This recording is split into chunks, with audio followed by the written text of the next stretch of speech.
தொடர்ந்து இந்திய அணிக்கு கேப்டனாக இருந்து இரண்டாவது முறை சதம் அடித்த சுப்மன் கில்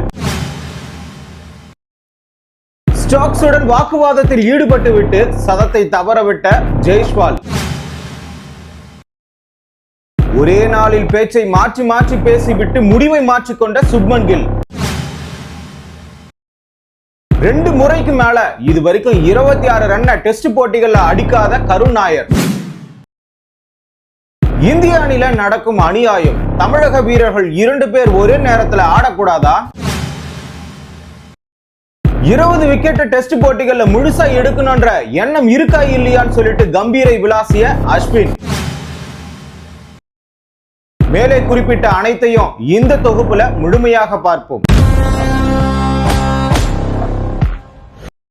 இந்திய அணியினுடைய முதல் டெஸ்ட் இங்கிலாந்து அணிக்கு எதிராக லீட்ஸ் கிரவுண்ட்ல 5 விக்கெட் வித்தியாசத்துல தோல்வி அடைந்தது. இங்கிலாந்து அணி 371 ரன்கள் மட்டும்தான் அடிக்க வேண்டும்.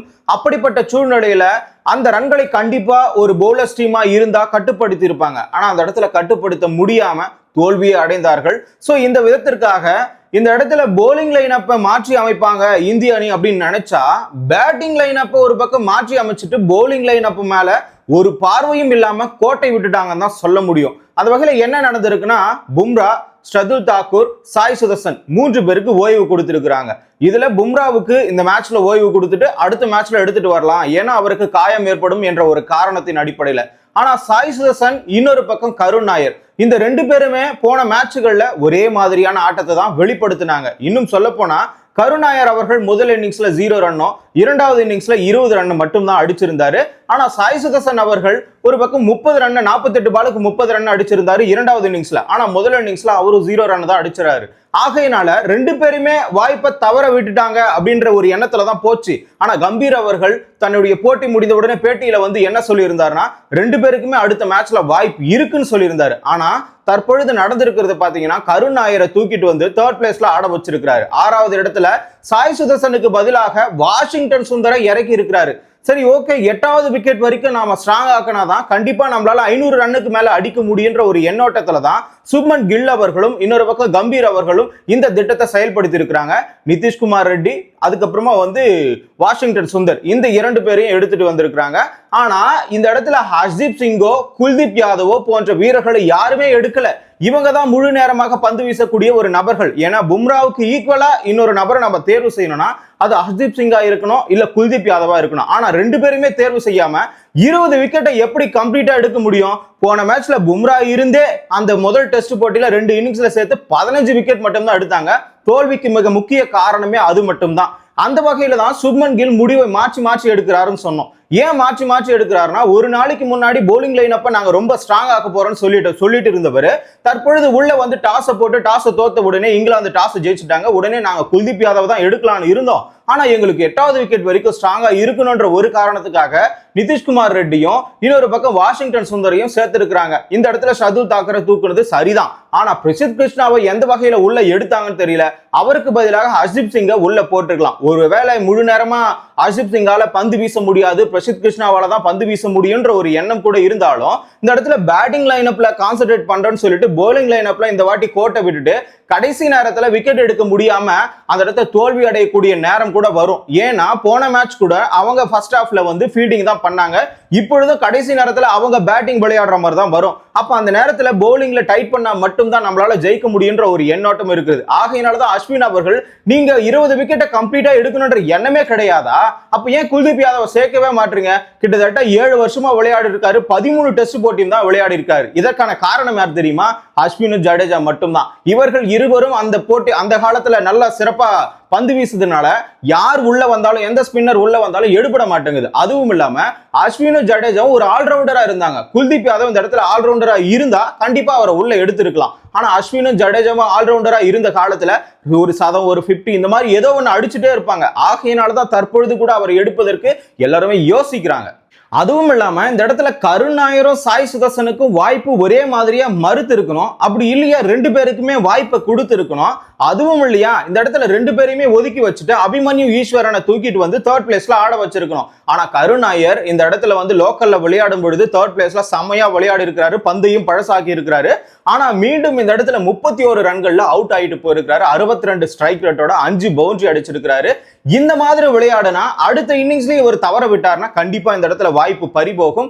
அபிமன்யு ஈஸ்வரன் ரொம்ப காலமாக வாய்ப்புக்காக காத்து கொண்டிருக்கிறார். அதை விட கருண் நாயர் 7 வருஷமா வெளியே காத்துட்டு இருந்தது எவ்வளவு வழிதான்.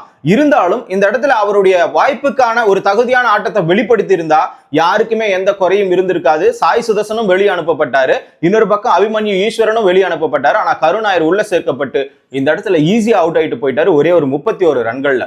இன்னொரு பிரச்சனை என்னன்னா சாய் சுதர்சன் அதுக்கப்புறம் வாஷிங்டன் சுந்தர் இந்த 2 தமிழக வீரர்களை ஒரே நேரத்துல உள்ள ஆட வைக்க கூடாதா? இந்த போக்கு டெஸ்ட் போட்டிகளை எப்ப தெரியுமா இருந்தது? அஸ்வினும் முரளி விஜயும் இருந்தப்போ 2 வீரர்களுமே உள்ள எடுப்பாங்க. ஆனா தற்பொழுது தமிழர்களுடைய கோட்டான்ற ஒரு விதிமுறை இல்லாத ஒரு அடிப்படையில இவங்களை ஒதுக்குறாங்களா என்னன்றது தெரியல. அதே மாதிரி ஆஸ்திரேலியாவினுடைய பார்டர் கவாஸ்கர் டிராஃபில அஸ்வினை உள்ள சேர்த்தாங்க, வாஷிங்டன் சுந்தரை வெளியே உட்கார வச்சாங்க. வாஷிங்டன் சுந்தரை உள்ள சேர்த்தாங்க, அஸ்வினை வெளியே உட்கார வச்சாங்க. தற்பொழுது சாய் சுதர்சனை உள்ள சேர்த்தாங்க, வாஷிங்டன் சுந்தரை வெளியே உட்கார வைக்கிறாங்க. வாஷிங்டன் சுந்தரை உள்ள வச்சாங்க, இப்ப சாய் சுதர்சனை வெளியே வச்சிருக்காங்க. ஆக மொத்தம் இந்த கோட்டா முறைன்றது இந்த இடத்துல அது கட்டுப்பாட்டுல இல்லைன்னா கூட அதை ஃபாலோ பண்றாங்களான்ற ஒரு எண்ணம் எல்லாருக்குமே தோன்றுகிறதுன்னு தான் சொல்லிட்டு விமர்சனம் செஞ்சிருக்கிறாங்க. அந்த வகையில தான் இந்த அணியினுடைய தேர்வு முறையும் அமைந்திருக்கிறது. ஏன்னா ஒரே நேரத்துல 2 தமிழக வீரர்களை எடுத்துட்டா, அப்ப 3-4 தமிழக வீரர்களை எடுத்துட்டா அப்ப என்ன பண்ற, அப்ப திறமையானவர்கள் இருந்து விட்டால் யாரை வேண்டுமானாலும் எடுக்கலாம். இதுதான் விதிமுறை. அப்படி இருக்கும் பொழுது இந்த இடத்துல சாய் சுதர்சனுக்கும் இந்த முறை ஒரு முறை வாய்ப்பு கொடுத்திருக்கலாம். அவர் பேட்டியில சொன்ன மாதிரி அது முதல் டெஸ்ட் முடிஞ்ச உடனே பேட்டியில வந்து என்ன சொன்னாருன்னா, நாங்க கண்டிப்பா இந்த வாட்டி வந்து சாய் சுதர்சனுக்கும் கருண் நாயருக்கும் அடுத்த வாய்ப்பை கொடுப்போம்னு சொன்னாரு. ஆனா தற்பொழுது பார்த்தா அந்த வாய்ப்பை நீக்கி இருக்கிறாரு. இதுவே மிகப்பெரிய ஒரு குறைபாடாக பார்க்கப்படுகிறது. இதெல்லாம் யாரை உள்ளே சேர்த்திருக்கிறார்கள் சேர்க்கல அப்படின்ற ஒரு பிரச்சனை. ஆனா இந்தியாவுக்கும் இங்கிலாந்துக்கும் நடைபெற்ற போட்டியில டாஸ் வின் பண்ணது யாருன்னு பாத்தீங்கன்னா இங்கிலாந்து அணி தான். ஸ்டோக்ஸ் அவர்கள் வானம் மேகமூட்டத்துடன் காணப்படுகிறது, ஆகையினால நாங்க போலிங்கை சூஸ் பண்ணிருக்கிறோம், இது போலிங்க்கு ஏதுவாக இருக்கும்னு சொல்லிட்டு போலிங்கை சூஸ் பண்ணாரு. ஆனா ஒரு திட்டத்தோட தான் வந்திருக்கிறாங்க. ஜெய்ஸ்வாலும் KL ராகுலும் உள்ள வரும்போது இவர்களுக்கு கவர் டிரைவ்ல ஆடுற மாதிரி பந்தையே போடக்கூடாதுன்னு சொல்லிட்டு ஒவ்வொரு பவுலரும் திட்டம் தீட்டி ஒரே லைன் அண்ட் லென்த்ல போட்டு அந்த விக்கெட்டை எடுத்தாங்க. அதாவது 26 பாலுக்கு 2 அடிச்சு KL ராகுல் அவர்கள் அவுட் ஆயிட்டு போயிட்டே இருக்காரு. போன முறை சதம் அடிச்சவர் 2வது இன்னிங்ஸ்ல, இந்த முறை அதை கண்டினியூஷனா ஒரு 50 இல்ல 100 அடிப்பாருன்னு சொல்லிட்டு எதிர்பார்ப்போட இருந்தார்கள் இந்திய ரசிகர்கள். ஆனா எல்லாருக்குமே ஏமாற்றம் தான். அதற்கான காரணமே ஸ்டோக்ஸினுடைய திட்டம் தான். ஒரு பந்து கூட அவருக்கு கவர் டிரைவ் ஆடுற மாதிரி போடல, அவர் ரிலாக்ஸா இருக்கிற மாதிரி ரன்களையும் கொடுக்கல. 26 பால் ஆடி 2 ரன் அடிக்கிற அளவுக்கு அவருக்கு அழுத்தத்தை கொடுத்து ஒரு பக்கம் ரன் அடிக்க வேண்டும் என்ற எண்ணத்துல தான் இந்த இடத்துல விக்கெட்டையே இழந்திருக்கிறாரு. அதுவும் இல்லாம ஜெய்ஸ்வால் அவர்கள் ஒரு பக்கம் 107 ரன்னுக்கு 107 பாலுக்கு 87 ரன் மட்டும் தான் அடிச்சிருக்கிறாரு. கிட்டத்தட்ட 13 பவுண்டரிகளை அடிச்சிருப்பாரு. சரி, ஓகே, இவருக்கும் ஸ்டோக்ஸுக்கும் என்ன விவாதம்னா, ஸ்டோக்ஸ் பந்து போட்டு ஏதோ பேசிட்டே போனாரு. உடனே ஜெய்ஸ்வால் அவர்கள் என்ன சொல்லியிருக்காருன்னா, என்னாலேயும் முடியும், நானும் என்ன வேணாலும் பேசுவேன்னு சொன்னாரு. அதுக்கு அடுத்த பந்திலேயே வந்து என்ன சொன்ன, நீ வந்து சொல்லு அப்படின்னு சொல்லிட்டு ஸ்டோக்ஸ் அவர்கள் அந்த இடத்துல வாதம் பண்ண உடனே அம்பையர்கள் 2 பேரும் தடுத்து நிறுத்தி இருக்கிறாங்க. ஆனா இந்த இடத்துல ஆச்சரியம் என்னன்னா, அந்த ஸ்டோக்ஸ் உடைய ஓவர்லயே விக்கெட் ஆயிட்டு போனாரு பாத்தீங்களா, விடல, மனுஷ கத்தி கொதறிட்டாரு அப்படிதான் சொல்ல முடியும். ஏன்னா ஜெய்ஸ்வாலுக்கு அவருக்கு மோதல் ஏற்பட்டதுல, அவருடைய ஓவர்ல விக்கெட் ஆனா இன்னும் சந்தோஷமா தானே இருக்கும். அந்த வகையில 87 ரன்கள்ல அவரும் அவுட் ஆயிட்டு போயிட்டாரு. இவர் 87 ரன்ல அவுட் ஆயிட்டு போனதுனால இந்த அதிவேகமாக 2000 ரன்களை அடிக்கக்கூடிய பட்டியல்ல இப்போ அதே நிலையில தான் இருக்காரு. 23 டெஸ்ட் போட்டியில தான் இந்த இடத்துல சுனில் கவாஸ்கர் அவர்கள் வெஸ்ட் இண்டீஸுக்கு எதிராக கடைசியா 2000 ரன் அடிச்சிருப்பாரு அதிவேகமாக. ஆனா தற்பொழுது 21வது டெஸ்ட் போட்டி தான் ஜெய்ஸ்வாலுக்கு. இன்னும் 2 டெஸ்ட் போட்டிகள் இருக்கிறது. அதுல ஏதாவது ஒண்ணுத்துல 10 ரன் அடிச்சாலே போதும், ஏன் செகண்ட் இன்னிங்ஸ்ல 10 ரன் அடிச்சாலே போதும். இவர் தான் வந்து அதிவேகமாக 2000 ரன்களை இந்திய தரப்பில் அடிச்சவர். ஆனா உலக அளவுல அதிவேகமாக 2000 ரன்களை அடிச்சவர் 19 டெஸ்ட் போட்டியில டான் பிராட்மன். அதே மாதிரி குறைந்த இன்னிங்ஸ்ல யார் அதிவேகமாக 2000 ரன்களை அடிச்சவர்னு கேட்டீங்கன்னா ஷேவாக்கும், இன்னொரு பக்கம் டிராவிடும் 40 இன்னிங்ஸ்ல அடிச்சிருப்பாங்க. ஆனா தற்பொழுது 39வது இன்னிங்ஸ், இதுல 10 ரன் அடிச்சிருந்தா இவர் தான் ஃபர்ஸ்ட் இடத்துல இருந்திருப்பாரு. இப்போ அடுத்த இன்னிங்ஸ்ல அடிக்கிற பட்சத்துல இவங்க சமன் செய்யக்கூடிய ஒரு லிஸ்ட்ல தான் வருவாங்க. ஜெய்ஸ்வால், டிராவிட், சேவாக் 3 பேர் சேர்ந்து அதிவேகமாக குறைந்த இன்னிங்ஸ்ல 2000 ரன்களை கடந்தவர்கள் என்ற லிஸ்ட்ல இருப்பாங்க. சரி, KL ராகுல் 2 ரன்ல அவுட் ஆயிட்டாரு. கருண் நாயருடன் 31 ரன்கள் அவர் அடிக்கும் பட்சத்துல 80 ரன் பார்ட்னர்ஷிப் போட்டு ஓரளவுக்கு இந்த இடத்துல ஸ்டாண்டர்டா இருந்தாங்க. முதல் இன்னிங்ஸ்ல, அதாவது முதல் செஷன்லயே 2 விக்கெட்டை இழந்து அந்த இடத்துல பரிதாப நிலையில் தான் இருந்தது இந்திய அணி.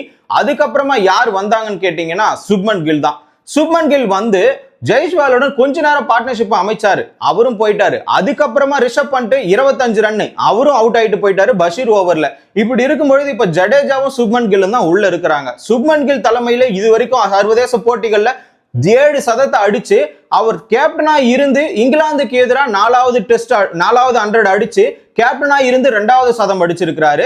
இப்படி இருக்கிற பட்சத்துல இவர் வந்து கேப்டன் பொறுப்பை உணர்ந்து ஒவ்வொரு விக்கெட்டும் எதிரில இருந்து போகும்போதெல்லாம் பார்த்து தான் வந்து பொறுப்புடன் ஆட வேண்டும். வைஸ் கேப்டனா இருக்கிறாரு ரிஷப் பண்ட் அவர்கள். அந்த நேரத்துல எப்படி ஆடணும்னு தெரிஞ்சதா இல்லையான்னு தெரியல. தூக்கி அடிக்கிறன்ற பேர்ல, நான் கண்மூடித்தனமா ஆடுறன்ற பேர்ல பஷீர் கையில எடுத்துட்டு போயிட்டு பாலை கொடுத்துட்டு அவர் விக்கெட் ஆயிட்டு போயிட்டே இருக்காரு. அந்த வகையில சுப்மன் கில் அவர்கள் 199 பாலுக்கு 100 ரன்கள் அடித்து 11 பவுண்டரி அடிச்சிருப்பாரு. 214 பாலுக்கு 114 ரன் அடிச்சிருப்பாரு. தற்பொழுது அவுட் ஆகாம களத்துல இருக்கிறாரு. ஜடேஜா அவர்கள் 67 பாலுக்கு 41 ரன்களை அடித்து அவரும் களத்தில் இருக்கிறார். அவருடைய அனுபவத்தை இந்த இடத்துல மைண்ட்ல ஏத்திக்கிட்டு இந்த இடத்துல பொறுப்புடன் ஆடி இருக்கிறாருன்னு சொல்ல முடியும். இன்னும் பேட்டிங்காக வாஷிங்டன் சுந்தர் மட்டும் தான் இருக்கிறாரு. நிதிஷ்குமார் ரெட்டி கூட தன்னுடைய பங்கிற்கு 1 ரன் மட்டும் சேர்த்து அவரும் காலி ஆகிட்டு போல்ட் ஆகிட்டு ஓக்ஸ் ஓவர்ல கிளம்பிட்டே இருந்தாரு. ஓக்ஸ் மட்டும் தான் இந்த இடத்துல சிறந்த முறையில் வீசினார். ஆனா ஓக்ஸ் அந்த அளவுக்கு தெளிவா வீசுவாரான்றது கேள்விக்குறிதான். ரன்களை வாரி கொடுக்கிறவர். ஆனா 21 ஓவர்களை போட்டு 59 ரன்களை மட்டும் கொடுத்துட்டு 2 விக்கெட்டை எடுத்திருப்பார். ஓக்ஸ் அவர்கள் 15 ஓவரை போட்டு 63 ரன்களை கொடுத்திருப்பார். அதே மாதிரி இந்த இடத்துல ஜோஸ் டங், நம்ம பக்கம் எப்படி பிரசித் கிருஷ்ணா இருக்கிறாரோ அதே மாதிரி அந்த பக்கம் டங்குன்னு இருக்கிறாரு. அவர் என்ன பண்ணிருக்காருன்னா 13 ஓவர் போட்டு 66 ரன்னை கொடுத்து ரன்களை வாரி இறைச்சிருக்கிறாருன்னு தான் சொல்ல முடியும். ஆனா பஷீர் அவர்கள் 19 ஓவரை போட்டு அவரும் 66 ரன்கள் கொடுத்திருக்கிறாரு. இன்னொரு பக்கம் கார்ஸ் அவர்கள் 49 ரன்களை மட்டும் கொடுத்திருக்கிறாரு 16 ஓவரை போட்டு. இப்படி அவங்க பக்கம் கட்டுப்பாடோட வீசி இருந்தாலும் இந்த இடத்துல ரன்களை கொஞ்சம் அதிகமா அடிச்சிருக்கணுமோ, இன்னும் 500 ரன்களை அடித்தால் மட்டும்தான் நமக்கு வந்து வெற்றி வாய்ப்புன்றது எளிதா கிடைக்கும். போன முறை அடிச்ச மாதிரி 471 இல்ல 465 இந்த மாதிரி எல்லாம் அடிச்சா கண்டிப்பா வெற்றி கிடைக்காது. ஏன்னா நாமளே இப்படி ஆடுறோம், அவங்களுடைய பவுலிங்கே இந்த மாதிரி கீழ்த்தரமாக இருக்கிறது என்றால் நம்ம பக்கம் இருக்கிற பவுலிங் லைன் அப் தெரியும்ல, ஆகாஷ் தீப்பை தவிர மற்ற வீரர்கள்லாம் அப்படியே இருந்தவங்க தான். இப்ப புதுசா என்ன ஸ்பின்னர்ஸ்ல வந்து பாத்தீங்கன்னா வாஷிங்டன் சுந்தர் வந்திருக்கிறாரு. கொஞ்சம் மீடியம் ஃபாஸ்ட்ல நிதிஷ்குமார் ரெட்டி வந்திருக்கிறாரு. நிதிஷ்குமார் ரெட்டி அந்த அளவுக்கு பந்து வீசுவாரான்றது கேள்விக்குறிதான். ஆனா வாஷிங்டன் சுந்தர் ஸ்பின் பவுலிங்ல என்ன ஒரு மாற்றம் வேணாலும் நடத்தலாம். அதே மாதிரி ஜடேஜா அவர்களும் நிகழ்த்தலாம். ஏன்னா பஷீர் அவர்கள் 19 ஓவர் போட்டே கம்மியான ரன்னை கொடுத்துட்டு ஒரு விக்கெட் எடுத்திருக்கிறாரு. சோ அந்த வகையில பார்க்கும்போது இவர்களுக்கும் இந்த இடத்துல பால் டர்ன் ஆக வாய்ப்பு இருக்கிறது. முதல் இன்னிங்ஸ்ல மட்டும் தான் பால் கொஞ்சம் என்ன ஃபாஸ்ட் பவுலிங்க்கு எடுபடியாக இருக்கும். ஆனா அடுத்தடுத்து நடக்கும்போது பிச் தேயும் போது ஆட்டோமேட்டிக்கா ஸ்பின் கைக்கு வரும். அந்த வகையில தான் 3 ஸ்பின்னரை கையில வச்சிருக்கிறாங்கன்னு நினைக்கிறேன். சோ இப்படி இருக்கும் பொழுது இந்த ஆட்டத்துல ஒரு 500 ரன் அடிக்கணும். அதுவும் இல்லாம சுப்மன் கில் அவர்கள் சேன நாடுகள்ல அதிகமாக சதம் அடிச்ச கேப்டன்கள்ல 3rd பிளேஸ்ல இருக்கிறாரு. அந்த வகையில விராட் கோலி அவர்கள் 7 சதம் அடிச்சு முதல் இடத்துலயும், 2வது இடத்துல அசாருதீன் அவர்கள் 5 சதம் அடித்து 2வது இடத்துல இருக்கிறாரு. 3வது இடத்துல சுப்மன் கில் அவர்கள் 2 சதம் அடித்திருக்கிறாரு. அதுவும் அடுத்தடுத்த போட்டிகள்ல இங்கிலாந்து நடக்கக்கூடிய போட்டிகள்லயே டெஸ்ட் போட்டிகளையே அடிச்சிருக்கிறாரு. அதுவும் இல்லாம பிரிமிங்ஹாம் அந்த கிரவுண்ட்ல 4th பிளேயரா இறங்கி 3rd பிளேஸ் பிடிச்சிருக்கிறாரு சதம் அடிக்கிறதுல. ஏன்னா 1996ல சச்சின் டெண்டுல்கரும் 2018ல விராட் கோலியும் அடிச்சு 2025ல சுப்மன் கில் இந்த கிரவுண்ட்ல சதம் அடிச்சிருக்கிறாரு. இப்படி பேட்டிங் லைனப்ல என்னதான் ஃபார்ம்ல இருந்தாலும் 500 ரன் நமக்கு தேவை என்பது இந்த இடத்துல கட்டாயமாக இருக்கிறது. ஏன்னா நம்ம பக்கம் இருக்கக்கூடிய பவுலிங் லைனப்புக்கு அவங்க பேட்ஸ்மேன்கள் போன முறை பும்ரா இருந்தே 371 ரன் அசால்ட்டா சேஸ் பண்ணிருக்கும் பொழுது தற்பொழுது வந்து பாத்தீங்கன்னா 310க்கு 5 விக்கெட்டை இழந்திருக்கிறோம் 85 ஓவருக்கு. இப்படி இருக்கும் பொழுது இன்றைய போட்டி நேரத்துல நாம ஒரு 200 ரன் குவிச்சாவது கண்டிப்பாக நம்மால் வெற்றி இலக்கை தொட முடியும் அப்படின்ற ஒரு போக்கு தான் இருக்கிறது. ஏன்னா கடைசி நேரத்துல பேட்டிங் விளையாடுற போறது அவங்க, நம்ம கிட்ட பவுலிங் லைனப் சரியா இல்லாத காரணத்தினால கடைசி நேரத்துல நமக்கு 500 ரன் 600 ரன் அவங்களுக்கு டார்கெட் கொடுத்தா மட்டும்தான் நம்மளால ஜெயிக்க முடியுன்ற எண்ணமே இந்த இடத்துல வெளிப்பட்டு இருக்கிறது. இதற்கான காரணம் முதல் டெஸ்ட் போட்டி தான். தற்பொழுதைய பிச் ரிப்போர்ட் படி பார்த்தா அதே மாதிரியான பிச் தான் இங்கேயும் இருக்குது. ஆகையினால கண்டிப்பா 400-300 ரன் அடிக்க வேண்டிய சூழ்நிலை கடைசி இன்னிங்ஸ்ல வரும்ன்றது ஒரு எண்ணமாக இருக்கும் பட்சத்துல போலிங் லைனப்பை டைட் பண்ணணுன்றது தான் எல்லாருடைய ஆதங்கமும். அப்படி இருக்கும் பொழுது பேட்டிங் லைனப்பை சரி பண்றேன்னு சொல்லிட்டு போலிங் லைனப்ல கோட்டை விட போறாங்களான்னு சொல்லிட்டு நீங்க கமெண்ட்ல சொல்லுங்க. கிரிக்கெட் நிகழ்வுகளை தொடர்ந்து தெரிஞ்சுக்கணும்னா தமிழரசன் பாரிவாளர் சேனலை சப்ஸ்கிரைப் பண்ணிக்கோங்க.